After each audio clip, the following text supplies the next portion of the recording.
All right. Well, hey, everyone. Time for Puzzle Talk, the geocaching puzzle podcast brought to you by the Geocache Talk Network. If you'd like to become a patron, click on the Become a Patron link on the front page of the Geocache Talk website, or head on over to patreon.com/geocache talk for more details. Patrons get the now famous blackout coins and other geocaching items during the year, as well as bonus content and invites to special events only for patrons. Support levels start at as little as Bison Tube level, which is $3 a month. And here are your hosts, Charles Watkins and Tom Brotherman. Take it away, gentlemen. Was he talking to us? I guess so. Gentlemen. Oh, okay. Take it away, boys. All right. What are we going to talk about tonight? Oh, man. That's exciting stuff. It is. And, we're glad to be back after 2 weeks off. We enjoyed the gadget talk in the meantime, but glad to be back. Glad to get on here. And hopefully tonight we'll bring you some more tips, tricks, and tools to be able to decode and decipher whether you have a cipher or not. And at least that's tonight's goal is the puzzle cache that you're looking at and working on, is it actually a cipher? Right. I can tell you that one tool you put up for tonight I had never seen before, and that sucker's useful. Oh, yeah. The box one or which one? Yeah, the box one. It's a text analyzer that it's not perfect. I'll throw that out there. It's not perfect. It's not perfect, but it's a big help. But it will get you in the ballpark. That thing right there, that. Here, I'll that is a super useful way tool. Down there. I can bring it up if you guys want to talk about it, and I can just be your hands here for that. But let me. I got it brought up. You got it brought up? Okay, we'll do a screen share of it, and I'll bring it up on the screen for you. I'm trying to get to a cache that I actually use this on. It's not a perfect. Oh, nice. It's not perfect, but it works. So okay, cool. It at least will get you in the ballpark. So I'm trying to grab this. It's a puzzle cache that a local geocacher created, and we talked to him, and he said that I could share it. And so cool. We're gonna go ahead and do that. So let me screen share. Yep. Tab. And then I'll bring it up for you. And there we go. Share. There you go. Perfect. So this is what the website looks like. It is a Ciphertext analyzer. Oh, neat. And so when you come down through here, it gives you all kinds of different. There's your Adabash, your Caesar cipher, your mono alphabetic, your Vigenère, an auto key cipher for your Vigenère, the Beaufort, Playfair, columnar transposition. So it analyzes a bunch of different stuff, right? Right. Wow, you had base 64, which that's not a cipher. That's jumping to next week. Right. So cool though. So if you come up here to the top and I'm going to take the text that I found on the cache page, right, posted in here, right, and then you hit analyze text, and it's going to tell you this is what they think it's going to be. Oh, okay. After they've analyzed it, they think 73 votes gives it the mono alphabetic substitution cipher. Okay. Right. And then a Caesar cipher, and then a Vigenère, Foursquare. Right. And so you can see statistically how many votes it gives it as to how confident they are as to what type of cipher you're dealing with. Now, it's funny because this one that I posted is actually a Vigenère. Oh, okay. But it's in the top 3. So I guess you would just go down the list, right? Right. And so it's not perfect, but it's going to give you the ballpark of what they think it is. Right. And so if you take just about any ciphertext and throw it into this, and I've done it in the past 2 weeks as we were building the show notes and kind of threw stuff in there just to see some of them. And partly because this is such a short string of text, and because it has a couple of spaces in it. Mm-hmm. You know, right here it's got a space, and right here it's got a space. Right. So if you put all of this in here, if you put all of this ciphertext in without any spaces, it comes up as the Vigenère cipher every time. But because there are spaces in it, it doesn't do that. So it's just one of those. It's a tool. It's not perfect, but it puts you in the ballpark just about every time. That's slick. I like that.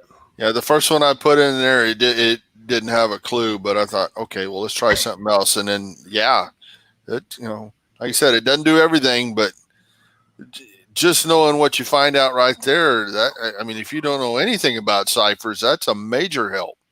Oh, right. No, you're right. Exactly.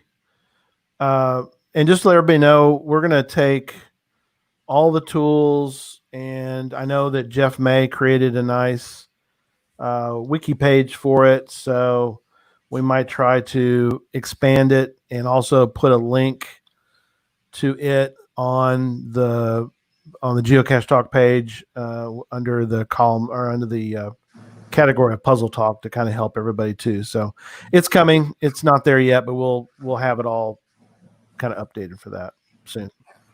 Right. Yeah. And so this thing is a handy tool. If it, like Tom said, if you're drawing a blank and you don't even have a clue as to where to start, if what you're looking at just looks like gibberish. Yep. Which no lie, when I first started doing some of this, gibberish. Right. I hadn't a clue. But I stumbled onto this and it helped me at least categorize. So now I can take my text and put it into a Caesar shift cipher tool and go down and see if anything comes up.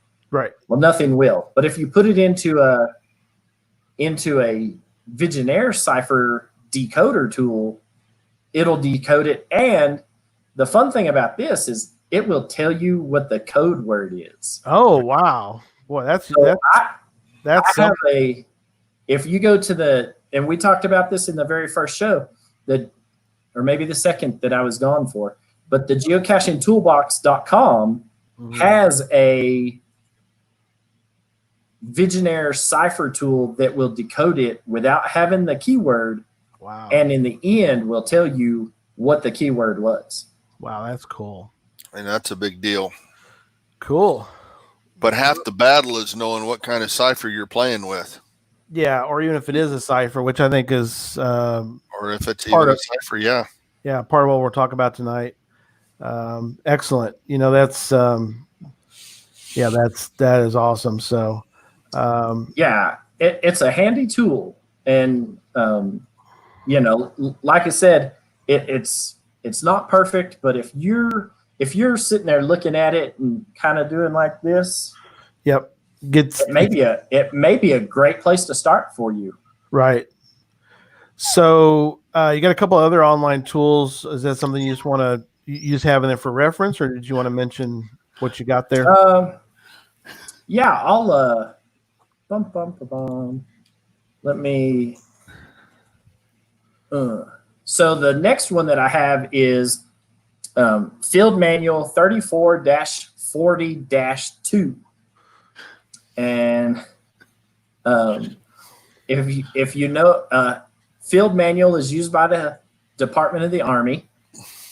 This one has been put online by the University of Michigan, and let me see here. Yeah, for this, you went from the simple to the PhD stuff. Oh, yeah. Popped over to the more intense stuff, huh? This is the military's Basic Crypto-Analysis Field Manual. Oh my gosh. And this has all kinds of stuff. And the good thing about this, and it's intense. There's a lot of information in this manual, but it's written so that a private in the Army with zero education in this will be able to read it and understand it, hopefully. Right. You know, and so if you jump to like chapter 1, it's going to tell you, you know, it gives you just basic definitions. Oh, okay. Right. And so ciphers and codes. So there's a difference between a cipher and a code, right?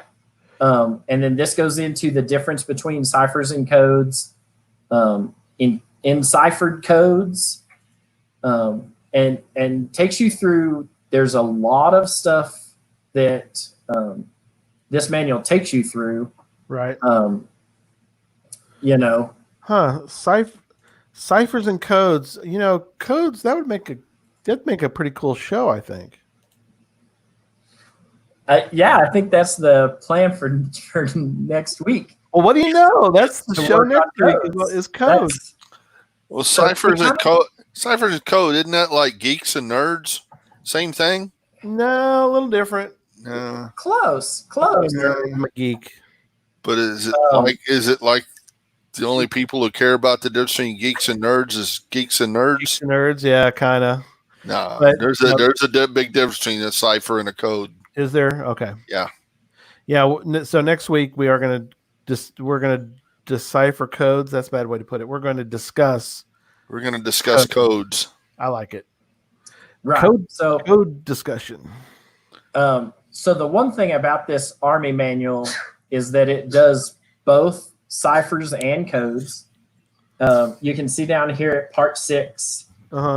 In chapter 14, you click on it. Here's types of codes, and it breaks it down and it explains to you that this is what codes are. This is what codes were used for, at least for the military's part of this, and that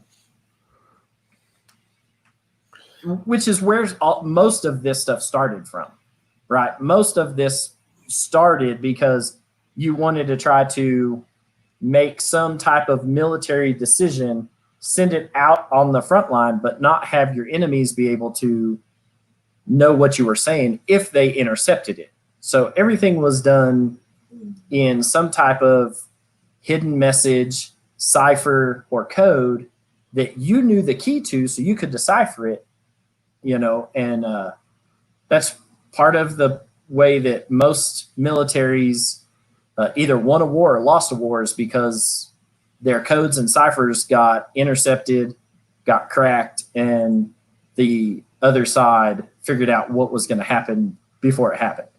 Yeah, I like the fact that somebody very smart figured out that during World War II that most of the American like the Japanese and various enemies of America during the war, they did not understand Navajo, so they had the wind talkers who could absolutely speak Navajo, and none of them knew how to even think about what language is that, because it's not, which is perfect.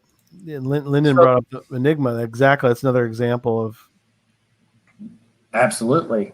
The other good thing about this website that the university put up here for this field manual, obviously this is declassified, and so there's no problem with it being out on the World Wide Web. So before somebody kind of jumps around about that, this is a declassified manual, and they've actually got a newer version of it since 1996 when this version that's online was published, but it's available in a PDF format. Oh, nice. So that then you can download it as a PDF. You can hit Control F and search for certain keywords throughout it, and bring that stuff up. So it's a really handy website if you want to dig a little deeper into some of this stuff, Right. and some of it from a military aspect. So That's cool. So,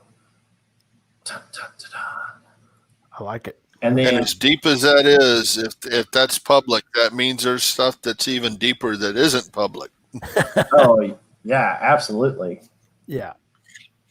Yeah. But still good stuff for puzzle cache. Right. Yeah. So, and then there's one more. Most of my notes came from this practical cryptography website. Right. Let me in this and share. So it goes over several different types right here at the top and gives you things that you can look for. It's in the show notes. Yeah. And whatnot. I'm putting them in the chat room too, just so people can kind of play along. Right. But we'll go over this top portion up here in the show today. So yeah. But it is in the show notes, and it's in the chat now. So people have it and can bring it up to follow along. And so with that, we'll get rid of that. Cool. So like it. Good tools. Yeah, a couple of quick online, one way over there, but a couple of them fairly easy tools to use and identify and be able to help put you in the ballpark for where you need to be.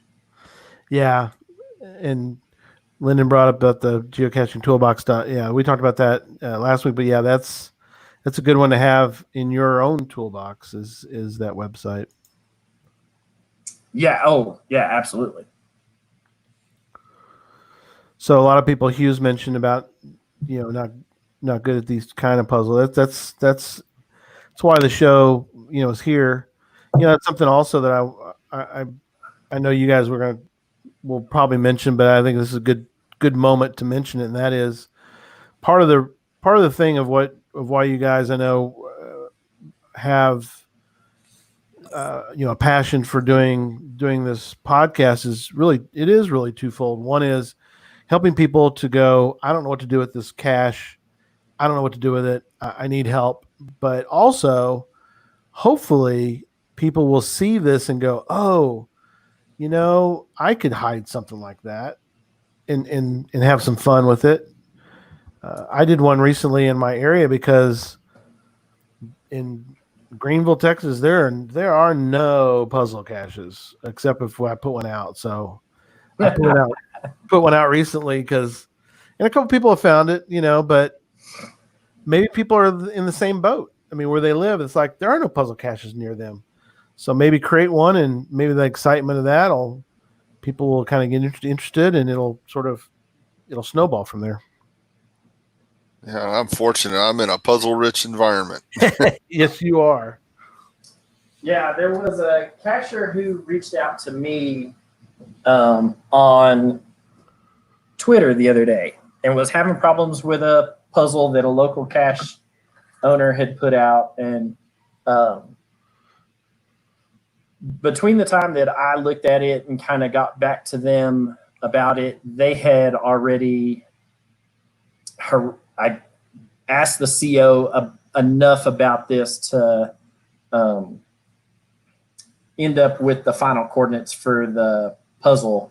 And they shared the final coordinates with me, but I'm still not sure how the cache owner got to that. And it sounds like somewhere in the puzzle, the cache owner did something kind of a little different. And so I'm still trying to figure it out, but I've had a couple of people reach out to me on that and say, hey, I'm having a problem with this. And I've been able to look at it and fairly quickly say, hey, so if you just give them I've just lent them a hint. Right. As to, this is what you're looking at. That's cool. and then they kind of go from there. So hopefully in this, people can reach out to us. We have the email address. So if you have questions, I'll bring it up. There you go. Good you man. can email us at puzzletalkpodcast@gmail.com, and we'll give it a stab and see what happens with it. You can reach out to me on Instagram or Twitter, and I will do my best to take a look at it and try to help guide you in the right way. And hopefully it's a learning experience. You enjoy solving them now that they're not such a mystery to you. And, you can get one and hide a new cache locally somewhere. Yeah. Sean was mentioning she's new to it. 450 finds. That's respectable. Don't think that's a baby cacher. I mean, everybody has their own opinion as to what a newbie is. I replied back, we all started at 0. We did, didn't we? Yeah. But I think one of the things that I think you guys even mentioned this, but it's kind of overwhelming when you start looking at all the puzzle caches that might be around you. I did that when I was at work. I started looking at all the puzzle caches, like, oh, I don't know where to start. And then I stepped back and thought about it. I thought, well, I remember what Tom told me, which is start with an easy one, work your way forward, So I searched through them to find a difficulty 1 or as close to a difficulty 1 as I could. And, I figured it out and kind of worked my, so I'm not up to anything, incredibly hard yet, but I find them addicting. Is that what you guys would say? I'm going to argue with you there, Gary. Okay. I'm gonna argue. Just because it was easy for you doesn't mean it's not going to be hard for me. Well, that's true. That's true. Yeah, and that's the thing. I was working on the Fix Fizzy up in, what is it, South Dakota? Up where Zach has all of his 81 grid puzzle. Oh, yeah. And one of his is a difficulty 5, I don't know, terrain 3, terrain 3.5, whatever it is. I got in there and looked at the cache page and immediately knew how to solve it. I knew exactly where to go, right? And I had it solved. I've been working with a buddy of mine up in Wyoming to get all of these done. Eventually, we'd like to take a road trip and go get them all. Right. But I looked at that, and within 30 seconds of looking at it, I had the web page up that I needed to have up to solve it, had the information plugged in, and within 60 seconds of pulling the cache page up, had the answer. Nice. But I'll tell you, had I not solved one like that several weeks before, I'd still probably be sitting there staring at it, scratching my head. So I think I mentioned on the first show I was working on one. I couldn't get the thing. I had no clue what to do with it, and called Cheryl over and said, "Hey, can come look at this thing and see if you know how to solve it?" And she got off the couch, came over, stood behind me for about 10 seconds, looked at it, and said, "Yeah, I know how to solve it." And then she went and sat back down on the couch. It's like left you there, left me hanging there for a little bit, and then words were said. I like that. Well, and there's nothing that says, and you guys talked about this too, but something also for people, if you don't have any around you or you've solved them all or whatever, there's nothing that says you can't hunt the world for a puzzle cache. Doesn't mean you have to go find it. I mean, yeah, absolutely. After the very first show, I had a guy who posted a note on one of my puzzle caches that I have. It's not a hard one. Right. It's a terrain 5, but the difficulty's a 3, I think, 2.5 or a 3. Right. Anyway, he posted a note on there, said, "Hey, watched your first show, decided to check out one of your puzzles. I solved it, but there are 1,447 reasons why I'm not going to get there to sign the cache page." Right. Right. So that's 1,500 miles. There's people that's what they do, right? You guys, I mean, They're Yeah. first to solve, or FTS, is that still a thing, I guess? But on some of them it is. The world's oldest unsolved puzzle cache recently was solved. I say recently, within the last 4 or 5 months, it was solved over in Utah and that thing, or Idaho, and it was somewhere outside of the Boise, Idaho area, and had been a puzzle cache for, I don't know, 12, 13 years when unsolved. Wow. And it was something, it's all Phil's fault. And it was and I look at it today and I'm like, I still don't know where to even start with this. But I look at it all the time. And now that somebody has solved it, I'm like, all right, I've been slacking. But, I do that when I go on vacations. We went down to the Cayman Islands, Grand Cayman. Right. Before we went down there, I had solved the 3 puzzles on the one side of the island that we knew we were going to be visiting, you know. And one of them was a Pi Day puzzle that the Pi Day calculator that you guys pulled up that day that I was gone.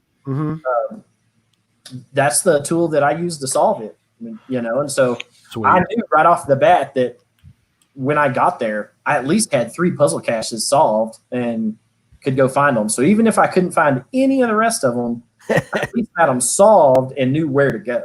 Right.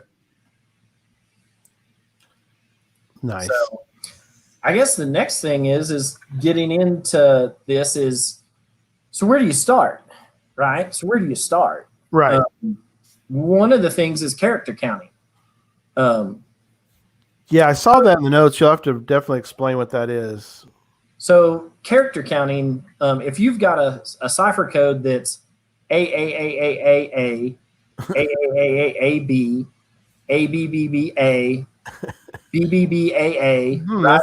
There are only 2 characters. That's more or less similar to binary, right? But it's called Bacon. It's called a Baconian style cipher, right? It was developed by Francis Bacon in 1605, right? And he used in this there. Yeah, so here's our Baconian style cipher. Right. There are 2 Baconian alphabets, right? One where it combined with 24 letters in the alphabet, where they combine J and I, or they combine V and U, or they combine J and I into one code, and then they combine V and U into one. So it makes a 26-letter alphabet into 24 letters. Okay. Right? And then they have another one that is a full 26-letter alphabet. And in this, each letter is a 5-digit code, right? And so you got to know whether you're dealing with you got to know whether you're dealing with the 24-character alphabet or the 26-character alphabet. Dang. Right? And because it obviously gives you 2 completely different results. Right. So, but there's an online tool that'll help you solve this. But if you see this, so they're scrolling on the bottom. That's an honest cipher. That's not a stuttering sheep. But the good thing is once you start to know, if you see this, you can immediately go, okay, I think I know where we're going with this, possibly. Right.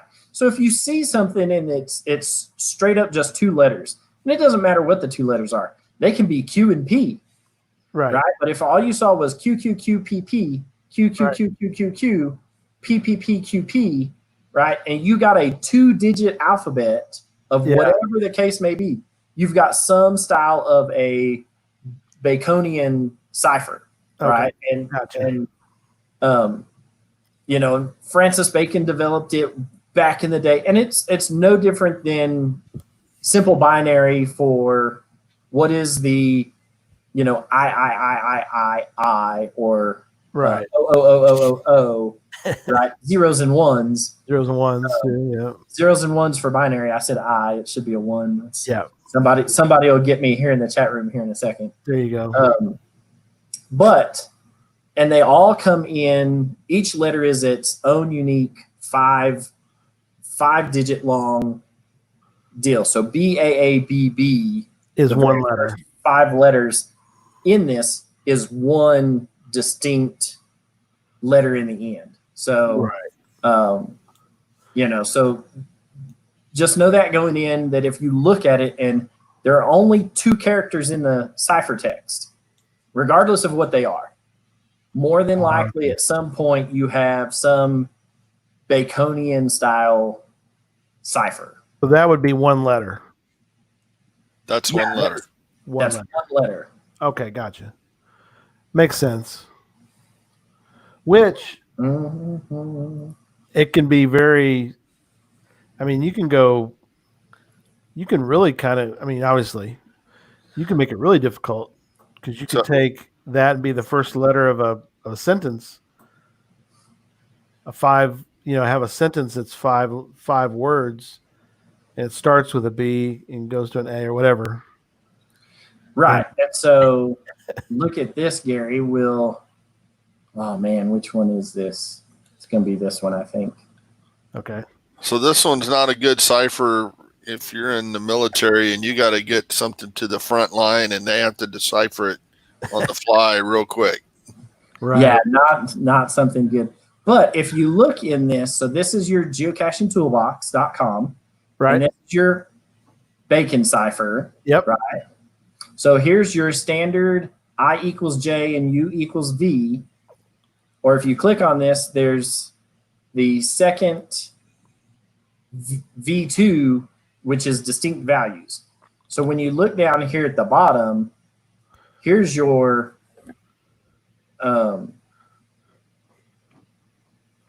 so there's your BAABB. Oh, okay, right. And it translates to a letter. To a letter. Now, let's look at this other one. Ooh. So BAABB translates to a completely different letter. So the first one was a T. Right. In this alphabet, it's either a U or a V. Gotcha. Right? So that's where we said knowing which alphabet to use will tell you which ciphertext you need to be doing, right? And so let me see if I can find where you... So I guess there are times, and this happens to you guys probably a lot, which is where you feel confident that you're going down the right path, but possibly you run into a situation like this where you're like, I know I'm on the right track. I need to try it. In this case, there's a couple different versions. I need to not abandon all hope, but I need to try the versions that I'm on, the possibilities, before I go back to square one. Right. Absolutely. Yeah, because with just 2 letters there, you've gone from a bazillion different kind of ciphers. You're narrowed down to 2. More than likely, right. So if you take the text that we had scrolling at the bottom, yep, and put it in here, if you use the 24 character alphabet, this is your output.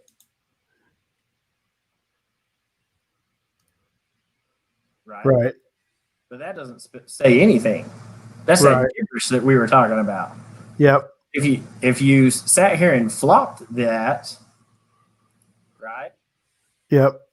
Now it makes something that's readable. There's no substitute for bacon. Oh, gotcha. See? Right. And so the other side to this is that you can swap your A's and your B's. So there are really 4 alphabets to this.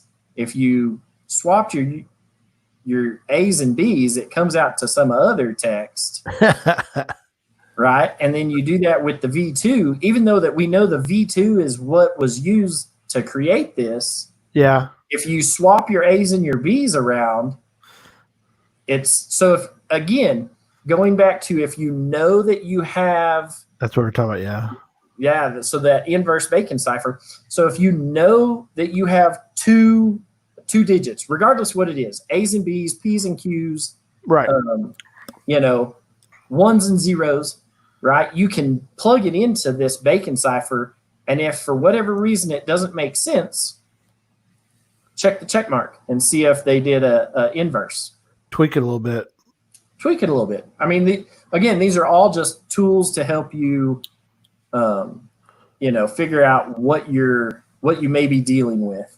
Right. And it's a way of helping you figure out. And Gary, What were you saying? What's that, Tom? I was going to say, Gary, yeah, you did hit on something. I was going to say, yeah, I said a minute ago that narrowed it down to two. Well, that narrowed it down to two Bacon ciphers because, as I said here in thought, with two characters, it could also be Morse code or True. Or what's that Bodal code that looks kind of like Morse, but it's not. And right. But still, you've narrowed it down, okay, to 4 or 5, but instead of the bazillion you had to start with. Yeah, and I think the thing that I used to abandon all hope too quickly on a couple things. One is I need to remember that the point is to get to a coordinate. So with that in mind, or something that's going to translate into a coordinate, like if they put in our case, in our part of the world, it's typically north and west. So if the word north comes up, then I feel like, oh, I might be onto something.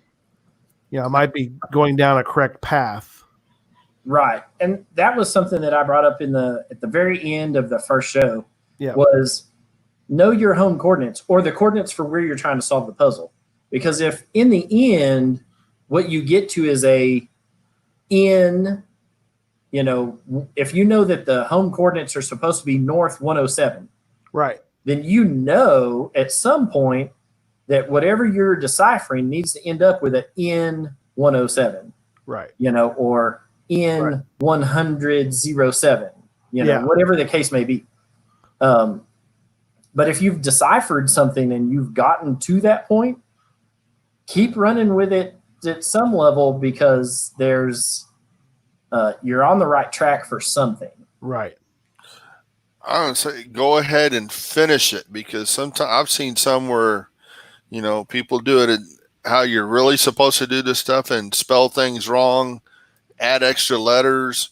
I've seen it where they've done it and spelled it backwards. Ooh, or did it in a foreign language. And oh yeah, that's true. So that's smart. So even when you think, well, I'm coming up with gibberish to start with, keep going. Or as Charles pointed out at the beginning of the show, sometimes it's a double cipher, and that gibberish you come up is a start for the next cipher. Right. No, that's good. Excellent. Yeah. So, all right. So I guess moving on from there, once you've realized that, all right, so you can take all of these Baconian style ciphers and throw them out the window because you've got more than just 2 characters in your ciphertext. But what happens if you have 5 or 6 letters in your ciphertext, right? But it's the same 5 or 6 letters, right? So what happens when, the letters that you have, let me see if I can find where this is. While you're looking at that, Lyndon didn't bring up a good point, is that it doesn't have to be north and west. It could be a UTM, which we'll eventually get into, although there's... Yeah. And so in that, and I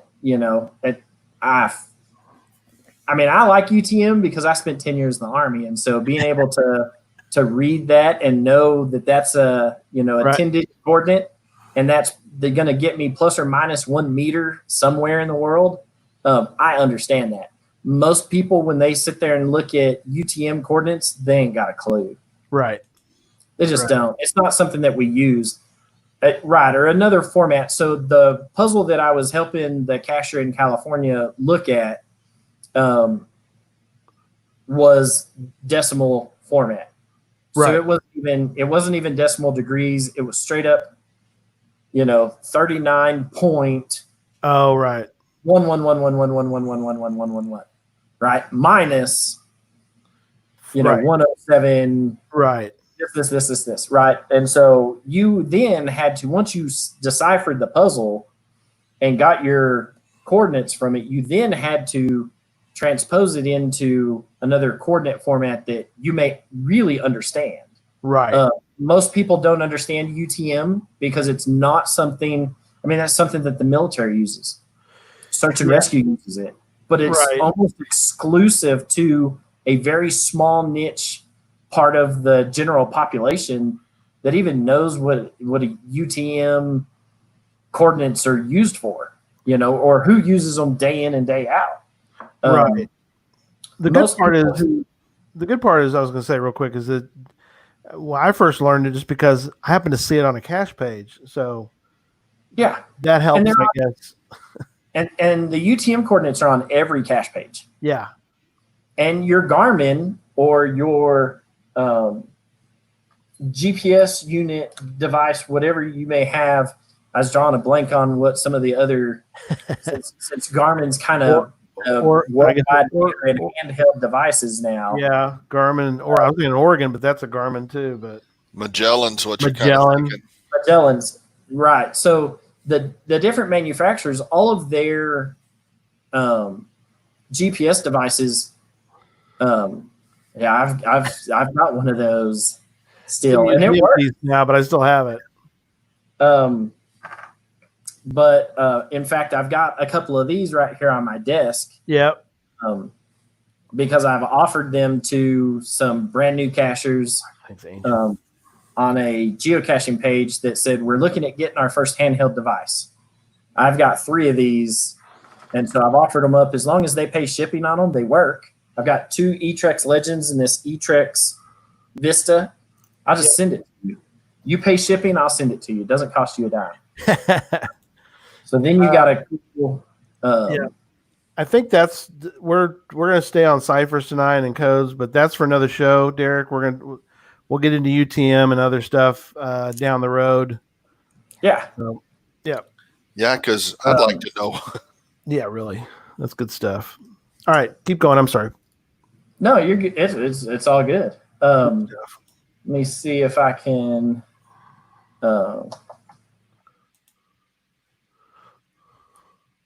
See if I can get a good picture of this. So, if you've got a 5 or 6 digit character alphabet for whatever you're looking for, at some level, what you have is a version of a Polybius square cipher. Okay. Right? Let me see if I can find what I pulled up here. Wasn't the greatest. Polybius? Polybius. That's easy for y'all to say. I think it's Polybius, but I'm just taking a shot. I've never had to say it. I know. You saw it. Oh, there it is.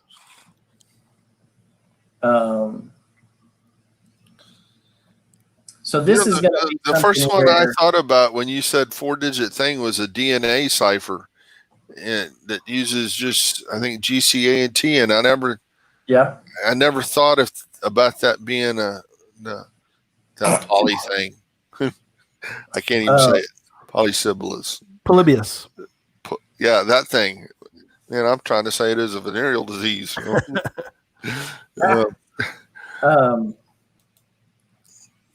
So here, let me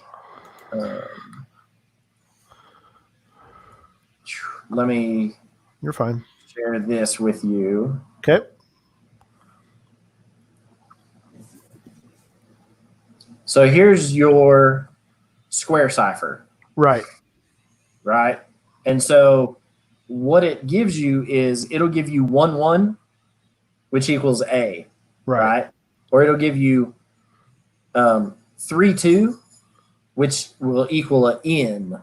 Right. So to do this, you do your up and down first, and then your left to right second. Right. Oh, okay. So 4 1 would be S. Right. Okay, which is the very first. 5 1 would be Y. Start with rows and then go to columns. Right. So So if you Yeah. see a bunch of 2-digit things, this is a possibility then.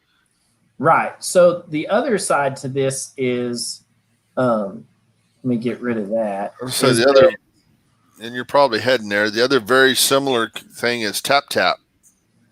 Tap Instead tap of going 1 to 6, it's 1 to 5. tap tap. Right. So Tom- that Tom was Tom? right. So Pretty if much. you got I gotta look that one up. I think you're making that one up, Tom Tom. so the No, Polybius no, square no, no. cipher, Hey, the there is a- Polybius square cipher was invented by Colonel Fritz Nebel, Nebel, in 1918, and it was used as a field text cipher, a field cipher by the German army. Oh, okay.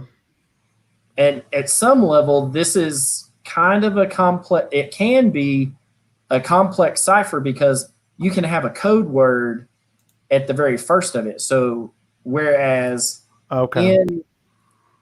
in this 1 was A, what they would do is put their code word in at the first. Right. And so your code word may be, whatever Panzer, right, is invented by Germans. So you may be Panzer, maybe your first 6 letters. And then you go to your regular alphabet after that and you skip the letters that were used in your code word. Oh, okay.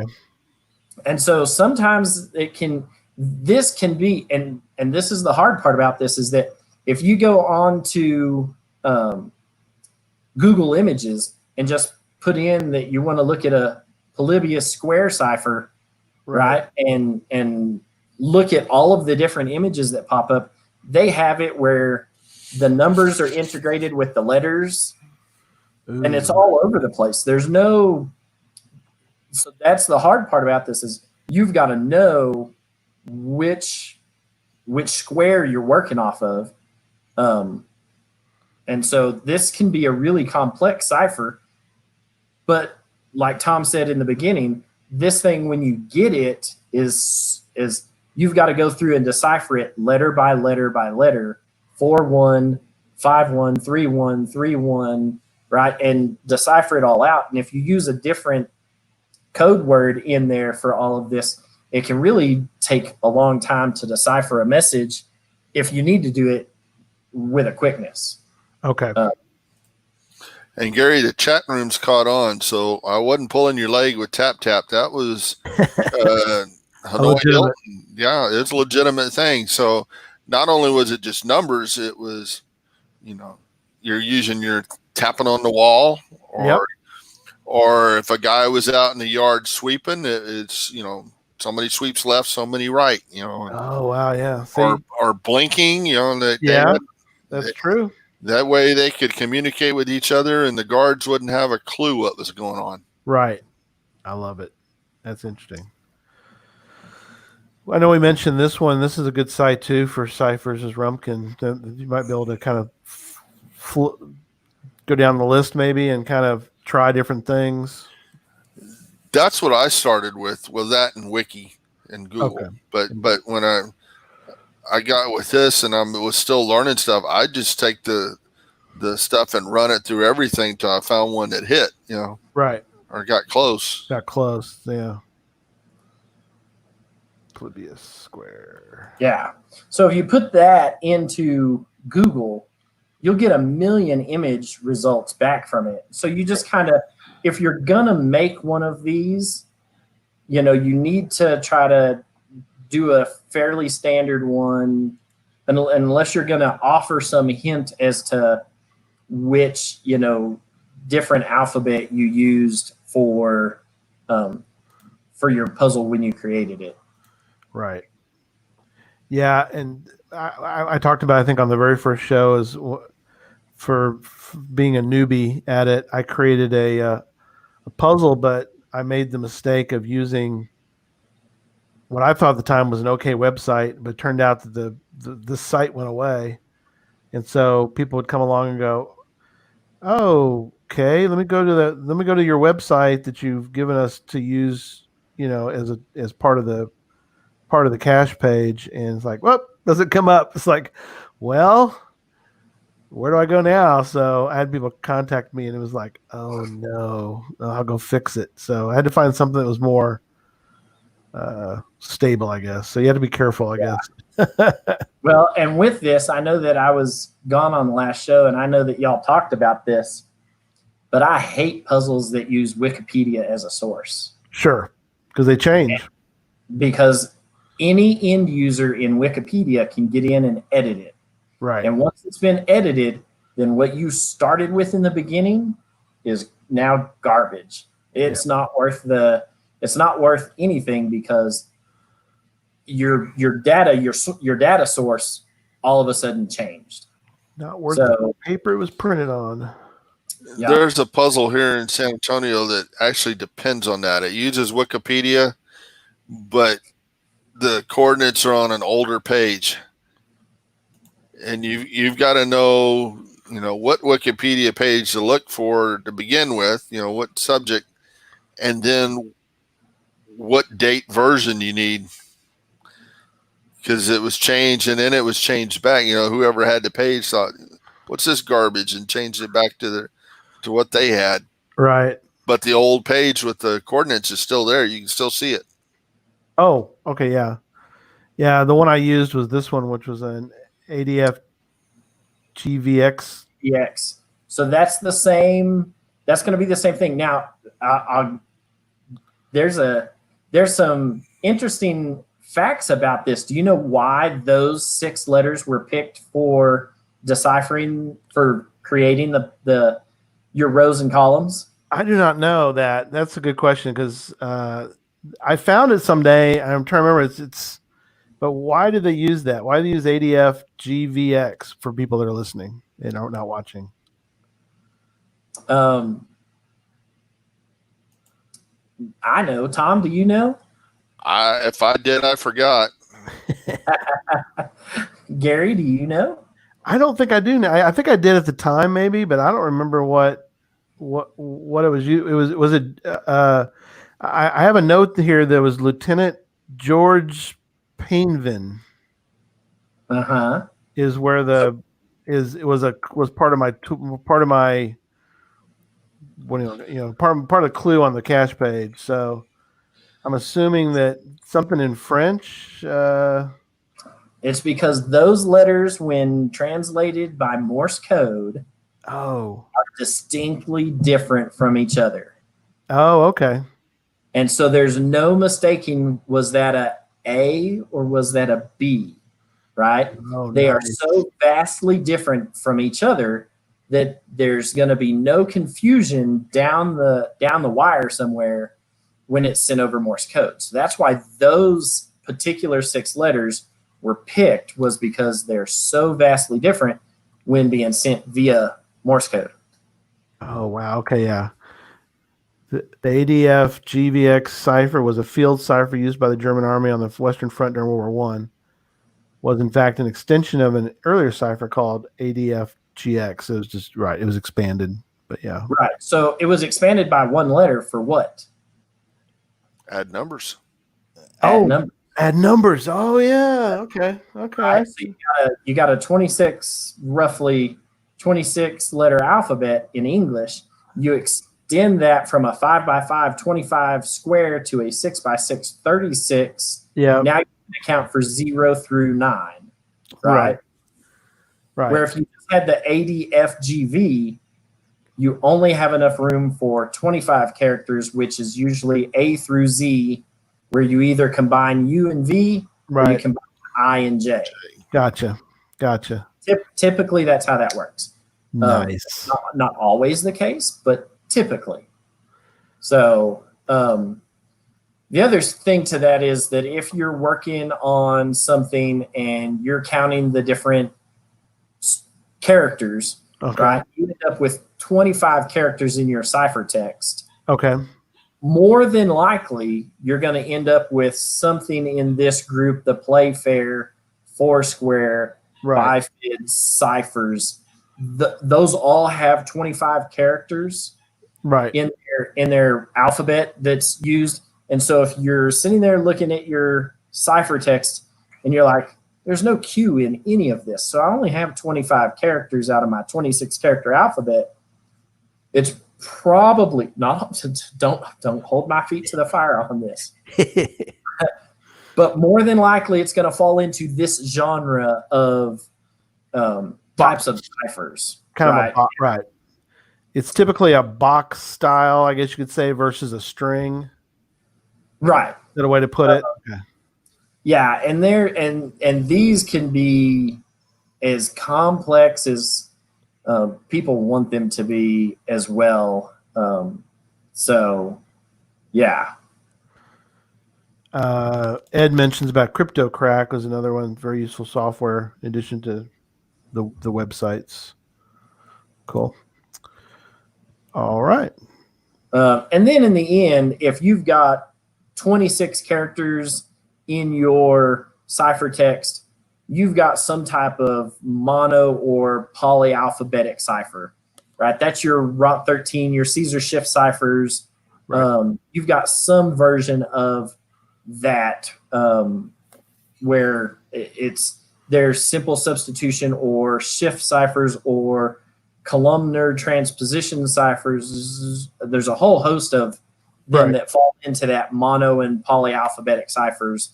And so you just kind of got to figure out, but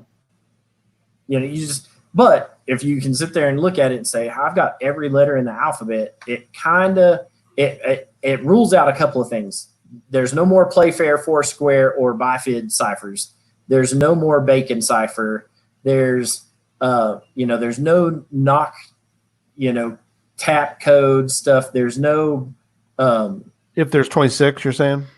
Right. There's no Polybius square. Right. So if you've got all 26 characters in your alphabet, at least in the English alphabet, right, down there, then you can rule all the rest of those ciphers out. And you're like, all right, so I know that this big giant chunk doesn't apply. Move on to some other type. That doesn't mean that what you're going to end up with in the end is going to help you. It may not. Sure. Right? Because you may sit there and say, all right, so we've gotten rid of all of these, but now I've gone from 40 different ciphers to 29. Right. Sure. Have you really helped yourself out? At some level, yes, because you've gotten rid of 11 of these really hard ones. Now you got to start whittling through the rest of these to figure out which one's which. Right.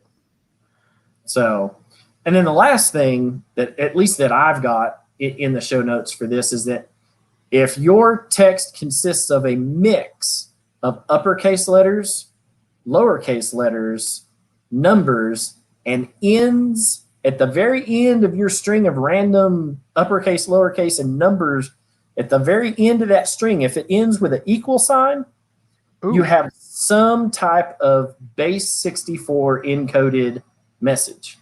Right? Oh, interesting.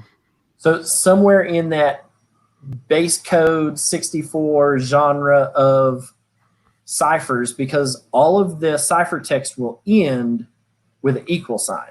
So if you're looking at a random string of crazy letters and numbers and you're sitting there like, how's that work? Then, that's how you end up with it, that you've got some type, as long as it ends with an equal sign, you've got some type of base 64 encoded cipher that you're working off of. Gotcha. Interesting. Yeah, and I had a question to pose to you guys, if you've ever seen this, or if this is, I guess there's nothing is too evil for geocachers, right? But I had seen somewhere where somebody had done this. I've been watching a lot of videos lately, so I'm kind of it's all jumbling in my head. But I kind of like this idea. It's sneaky, and maybe that's not the best thing for somebody who doesn't know how to solve a lot of these, is to make them sneaky. But what do you guys think of this idea? A cipher then decodes to another cipher or to say, like in the example the guy gave was beep and beep with more e's, so that it becomes Morse code. Yep, I've seen stuff like that. That's just evil. There's a number of caches up in Colorado, out on the Front Range, that are like that. The guy calls them twofers. And you're gonna have two different ciphers that you're gonna have to figure out. And sometimes he'll give you a hint on one, and sometimes he won't. Or he may give you a hint on the second part of it, but not the first part. So you don't know if what you decoded Right. actually is going to work in the end, because you don't know what the first cipher was. So you're trying stuff and then plugging it into what the second one may be, so who knows? I've had one that was done similar to that, and I put it in the show notes. Yeah. The dog one? The dog one. So I'll bring it up in banner so you can keep talking about it. Go ahead. So what you got was, I got a cache page that the cache was a single one-word title for the cache page, right? In this case, it was dog. And then it brought up this text of foreign language, right? Right. This foreign language, if you don't know what it says, we have websites for that. So let's go to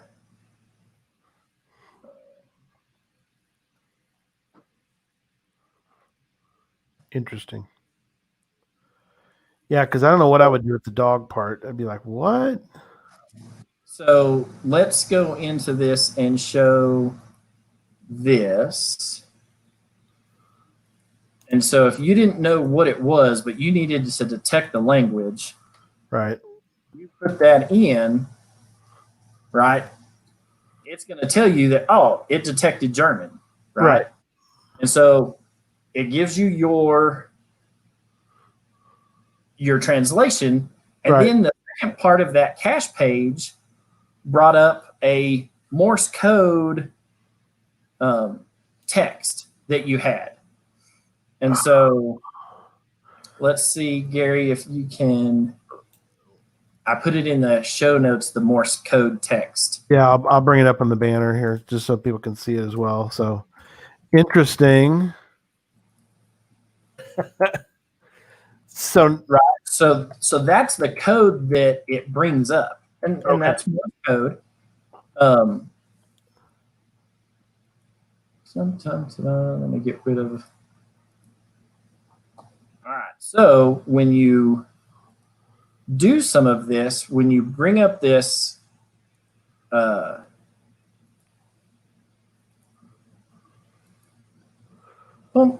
when you bring up this Morse code and you paste in your Morse code to text, it gives you this gibberish here. Oh, okay.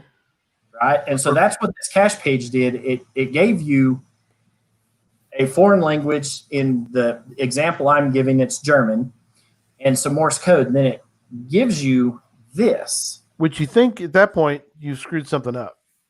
Right, because it's coded into gibberish, right? And which I think, I got to start over. I did something wrong. Right, there's something not right here.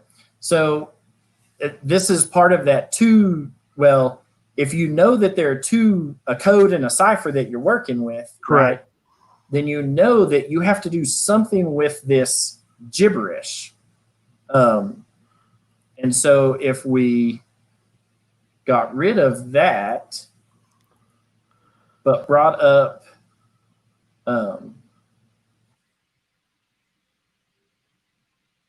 so at this point, would you guys have determined that dog is no longer needed, or do you think that you would go, I'm putting that in my back pocket and I might need it for later? You put that in your back pocket, because why did he put dog there? Okay. Right. Especially, and so that was the name of the cache page that I was working on for this. So in this, you realize at some point that this is a Vigenère cipher, and that in a Vigenère cipher you need a keyword, right? Right. So this is where dog comes into play. Oh, he provided it for. Well, I mean, as long as you gotcha. Maybe, but look at what the result came out as. Oh no. But what do we know about the cache page? Right? What do we know? What language did we have to decipher? Oh, it came out it was German. So what is dog in German? Oh. Right? Is Hund. Hound or Hund. Hund.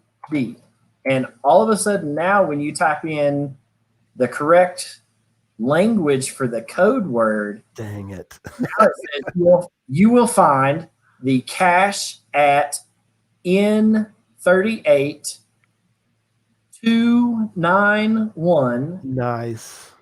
Right? And so there's your decoding of this. Wow. Down the way. So people can be as evil or as nice as they want, but almost everything, if the cache page was put together correctly, I say correctly. Sure. If it was put together methodically, right, everything is a hint. Yeah. The cache title, the hint that they give you, the language that is used in the cache page, the location. I've got one where I've got a puzzle cache. Wow. Where everything in the cache is a hint.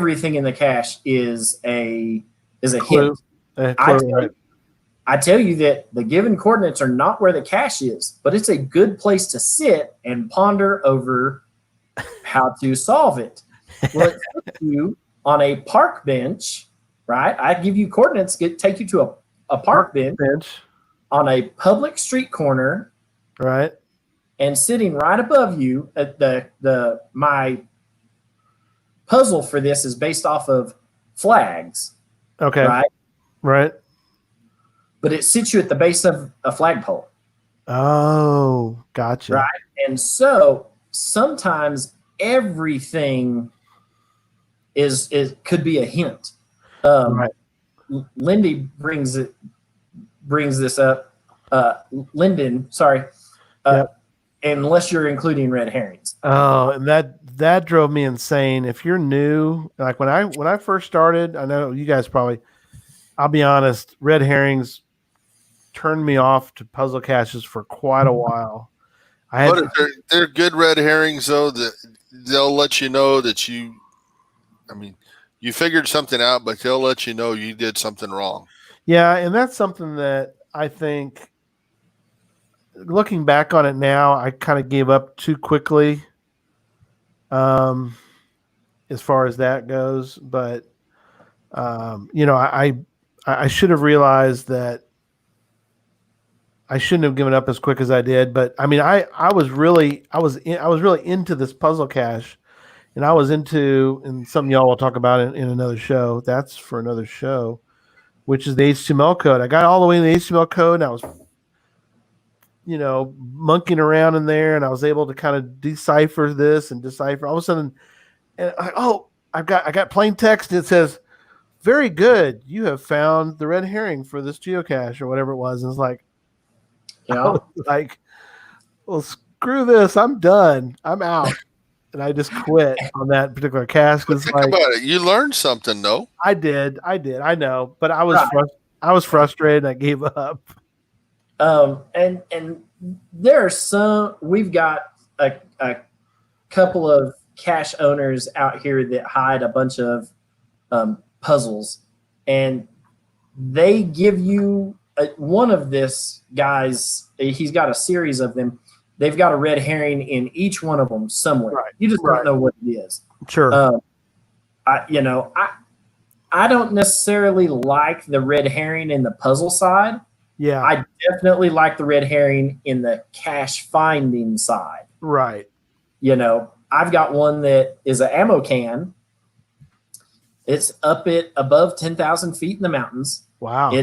It's a traditional cache, so nothing puzzle related to it. Right. But I tell you in the hint that it is at the base of a tree covered by a pile of rocks. Right.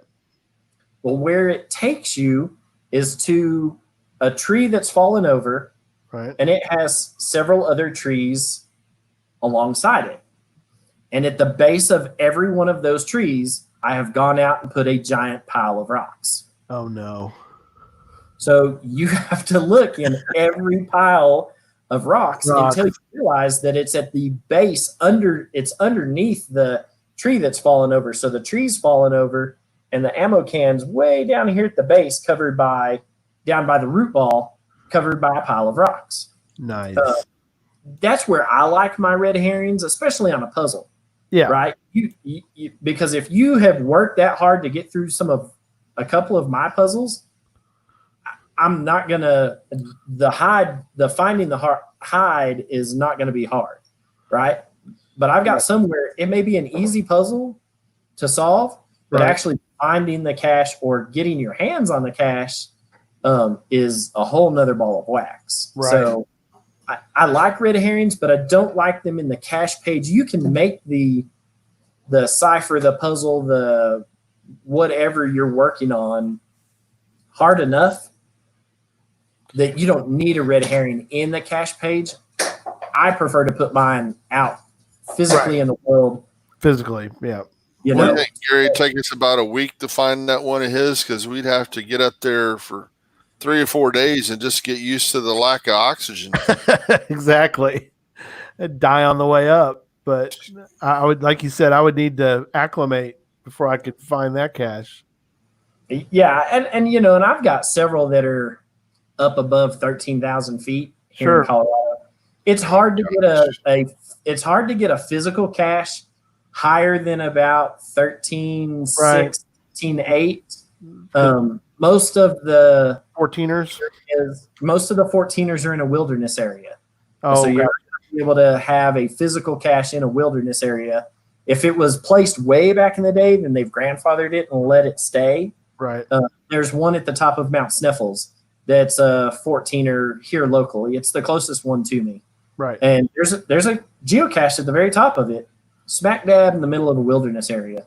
So, but it's super old. But yeah, but I've put some up about as high as I could get without being in a wilderness area out here. That's just part of geocaching in Colorado. Right. Yeah. It's different. Yeah. Each state, check your local state or your local province or whatever you're living in for proper placement. All of them in my area, you don't have to worry about oxygen. Unless you go to is there one in the river, San Antonio River, you think? No, there's none in the river here. Okay, good. That's good to hear. So another thing that Tom has in the show notes, and I don't know how you would get that into the banner at the very bottom of it.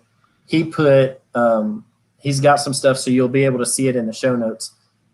Yeah. But he has the geocache is located at, and then he has it ciphered in different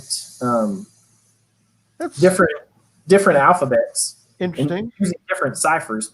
And he gives you the code words for the Playfair, the Visionaire, and whatnot. So he gives you the code words that you need to decipher it. Rail you know what it's supposed to say. Right. You know, but that's kind of neat for people to be able to look at and say, oh, all right. So it at least gives you some something to look at and go off of and say, oh, well, this is what a Playfair is going to end up looking like, or this is what this cipher is going to end up looking like in the end. Right. So your Playfair with a keyword is trackable gives you that RGB, IBQ. Right. Right. That string of text at the end of that is a Playfair cipher, and you've got to know the. Let's see if I can modify that. Yeah, that didn't copy very well. No, it didn't. I was going to see if I could try to fix a little bit, but it doesn't always work that way. Edit. And and this by no means, and I'm sure Tom will agree, this by no means is all of them. Oh, not even close. I mean, we're See it. we're barely scraping the cream off of the top of the Yep. container. There's a lot of this that will just knock your socks off. So, it depends on your level of difficulty. You might want to do something like that. Maybe if your area is like my area, there aren't any. So I'm almost didn't want to put out the one I did, knowing that only a handful of people might even try to find it. And sure enough, that's what it was. So I guess maybe if you're in an area that doesn't have a lot of puzzle caches, maybe start with something simple, just to try to get local cachers to kind of get their feet wet. Yeah, start simple and build the interest. Yeah, I like it. Yeah, my area didn't have it. It had a couple of puzzle caches in it. One of the local guys had had some puzzles here, there, and whatnot. And they didn't get found very often. Looking back at it, once we figured out what was what with them, right, we'd go out to look at them and be like, oh, well, this hasn't been found in like 3 years. So, or this thing was placed in 2013. And when we found it, we were the second and third name on the log sheet. Wow. Yeah. So we have some of them around here, but not a bunch of people went to look for them. So I did the same thing. I put out 5 different puzzle caches here where I live. And they've all been consistently found by the same guy. Right. But and he's just hit the 1,000 mark for finds, and so he's super excited. In fact, he just found my new Colorado County Challenge cache that's up at 13,500. Oh yeah, nice. That finally, it sat all winter covered in snow, and finally had a couple of people go and find it. So nice. But he's the only one that's gone out for the most part and found these puzzle caches that I have in town. Right. So, sometimes it's based on the community that you have around you. Yeah. Where I was living in Wyoming, plenty of people would stop for the puzzle caches. Sure.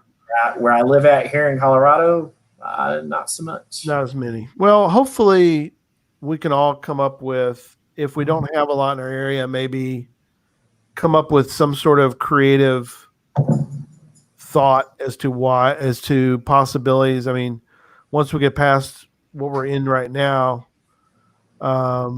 maybe an event which is all puzzles, and just kind of maybe that'll draw people in to, maybe do them together.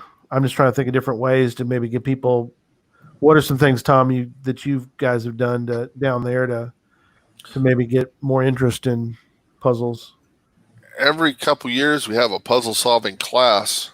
Okay. Where it's just an event that we have. And then one of the locals for a while was doing a monthly puzzle event where we talk about puzzles. We weren't, this is how you solve this one. It was, here's the hints to get you started. Right. Yeah. I like it. Linda mentioned about having an FTF trophy cache. The vast majority of caches are puzzles. Get your name on the trophy. There's different. That sounds pretty cool. Yeah. Different thoughts. So it's like the giant Stanley Cup for cache, and you get your name scratched in the inscribed. All right. And we did something like that in Colorado. We had some puzzle Zoom meetings at the very beginning of the stay-at-home stuff. Yeah. Where people all got online and said, I'm having a problem with this puzzle. And they would give you hints on how to solve it. They wouldn't, unless it was one of those where you went and clicked on the cache page and you got the little, this image is hosted on tiny image, and the URL is no longer. they would give you the codes for the final for that because it's an unsolvable puzzle at that point. Right. Right. So if somebody had solved it, they'd go through and tell you, well, it was a this and you had to do this with it and this. And that's one of the reasons why Groundspeak is starting to host all of their own images on their site so that stuff like this doesn't just go away. Sure. And so then when you have a zombie cache that's out there, so they're trying to keep that part of it alive. There have been a host of Earth caches out in our area that the same thing. You had pictures on the cache page, but the cache, for whatever reason, the pictures went away. So then you couldn't answer the questions because you didn't know what you were looking at. Right. And so, One of the things I've done in the past is when I'd solve a puzzle and I didn't want to go find it by myself, I'd drag somebody along with me. Yep. Just for safety stuff. Right. And on the way to the cache, they'd have to suffer listening to me telling them how I solved the puzzle. Nice. That's your payment for getting a free smiley, That's right. They gotta hear you talk about it. Cool. Well, what are some I guess maybe a final thought, and then we'll wrap up for tonight until next Tuesday. Well, look at the cache notes because I say I've got that thing in there where it shows just the geocache is located at, and it's in different cipher types. Yeah. So give you a hint of what some of them look at. Yeah, I'll get it up on the website soon. That first tool we talked about tonight, that thing is the bomb. That thing is awesome. That is a good one. Yeah, that box, whatever website. Yeah. Where was that 15 years ago? 20 years ago. That's funny. So good deal. And I guess next week we're going to talk about codes, but I guess in the future we'll come back and talk about the keywords. Where would you hide a keyword? Because that's important. Because with the cipher that uses the keyword, if you don't have the keyword, you're kind of out of luck. You're kind of out of luck. Well, you could be out of luck because there's some that'll solve it for you without the thing, but it's nicer to know the keyword and do it right. Yeah, I think that fits into a show of where to hide it. Well, where can you hide things? I think that fits really well, I think, into where are places you can hide something on a cache page or somewhere else. I mean, I don't know. Well, that's like I said, that'd be a good. I think that'll be a good show. That'd be a good 4 or 5 parter show because there's a lot of places. There are lots. Yeah. Yeah. All right. Well, good deal. Well, guys, awesome as always. So. And I would like to thank everybody who stuck on to the end instead of going and watching Road Trip, which is what I'm going to do as soon as we hang up. I taped it. Yeah, that's right. Because apparently they do some geocaching. Barsky got micro app geocaching, so looking forward to seeing that. I was hoping Barsky would be on the show tonight because I want to know what he ran over at the ranch and who had to pay for it. That day. Yeah. Yeah, really. We'll have to have him on some night. Ranch with a small R. All right. Thanks, everybody. We'll see you all soon. We'll see you next Tuesday for Code Talk, kind of. Puzzle Talk. We'll have come up with some clever name for code for talking about codes. Show. Talking about some codes. All right. Good night, everybody. Good night, everyone.